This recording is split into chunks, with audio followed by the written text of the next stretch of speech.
In today's video, I'm going to teach you how to use Figma. First, open Figma on your desktop or in your browser. From the home screen, start a new design file. This gives you a blank canvas and the standard Figma interface. Tools up top, your layers on the left, and the Properties panel on the right where most of your styling and settings live. Begin by setting up frames. Frames are like artboards and they're the containers that hold your designs.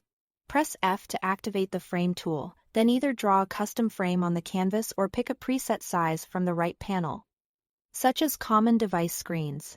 Frames help you organize screens, sections, or components, and everything you place inside will move with the frame. Next, explore shapes and vector networks. Use the shape tools to draw rectangles, ellipses, lines, and more.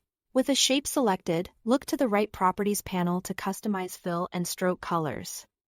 Adjust corner radius, set shadows, and tweak opacity. For finer control, double-click a shape to access its vector points. Figma's vector networks let you connect multiple points without being limited to a single path direction, which makes editing and branching lines straightforward and flexible. Get comfortable navigating the canvas.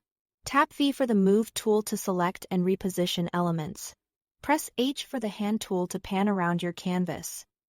And use Command or Control plus your mouse scroll to zoom in and out smoothly. Zooming in helps with precision.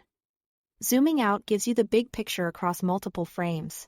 On the left, the Layers panel shows everything in your file in order from back to front. Drag layers up or down to change their stacking order so elements appear above or below others.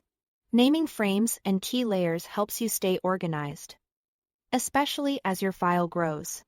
When you are ready to show flow, switch to the Prototype tab in the right panel. Click an element, then drag the blue connector to another frame to create an interaction. Set details like on click and navigate to. Add a transition and then preview your prototype to see how users would move through your design. To collaborate, click the Share button in the top right. Choose whether people can view or edit. And share the link. Others can comment, inspect, and even co-edit in real time. Finally, to export, select a frame. Go to the Design panel on the right and choose Export. Pick PNG, JPG, SVG, or PDF.